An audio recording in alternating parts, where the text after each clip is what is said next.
Welcome to UC Today. We are here reporting live from CloudComm Summit. I'm here with Matt Townend, Director of Cavell Group. Welcome to the show, Matt. How are you?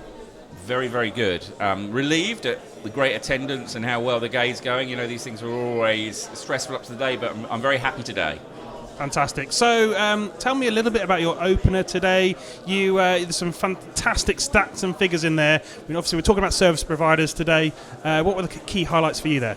It was really about the change that we're going to see in the comms industry. And I was talking about the rise in personalisation of services and how the pandemic has really driven a change in the way that people use communication and how the industry is going to have to react to that.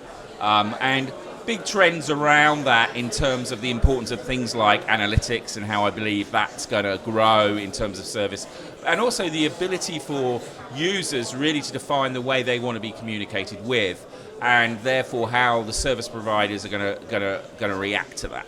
So lots of trends, the rise of integration now, the rise of analytics, as I mentioned, the rise of bundling.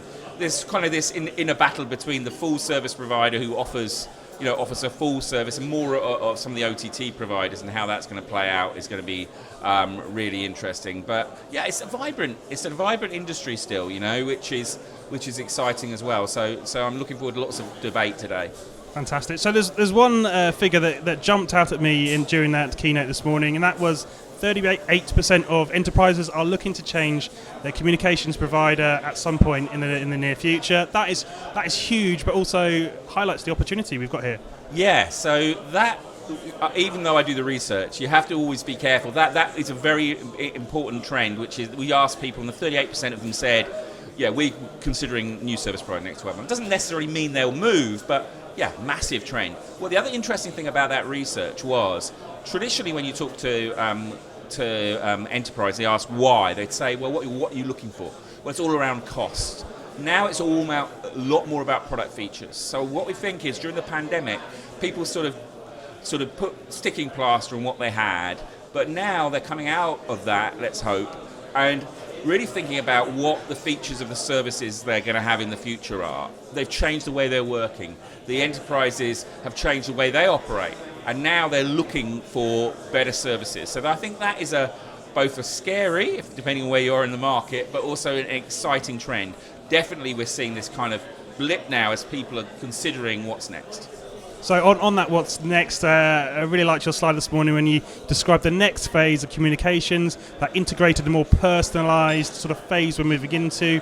CPaaS obviously going to play a big part in getting to that. Tell me about that. How far away are we from this world?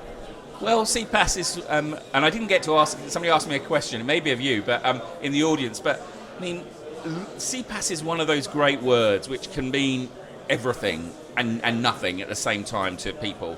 But what it means is it's an enablement of better integration of communications and embedding of communications into new personalised experience. I think it is really important. I think we can sometimes sort of fall foul of the industry. Everybody gets really confused. I mean, everybody I know now calls themselves a CPaaS provider. Every wholesaler definitely calls themselves a CPaaS provider. But I think from what you're getting at, which I think is absolutely correct, is the trend for integration, APIs, personalization, embedding of communication, and I think the Cisco guys made some really good comments in their presentation about interactions and making sure that you capture all those interactions. I think that's where a more embedded communication role comes about, and so therefore I think CPaaS, if that's what it means, is an important trend. But at the moment, we've been looking at that trend for about 4 or 5 years, and sometimes as these trends do, words get used for different things. But yeah, that trend definitely is important.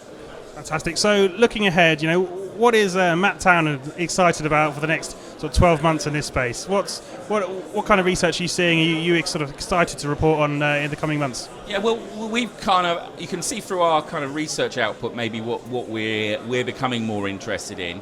We've been interested in the last few years on cloud networking, which we've been talking quite a bit about, but I'm now starting to see that really mature.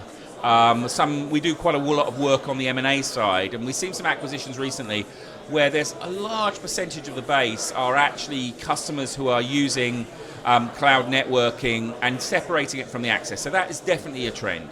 Can't get away from the trend of customer engagement, and the relationship between UCaaS and CCaaS services, but not just thinking about it in terms of contact center capability, but how some of the techniques there are brought down into everybody's service. So I think that whole customer engagement thing gets me interested.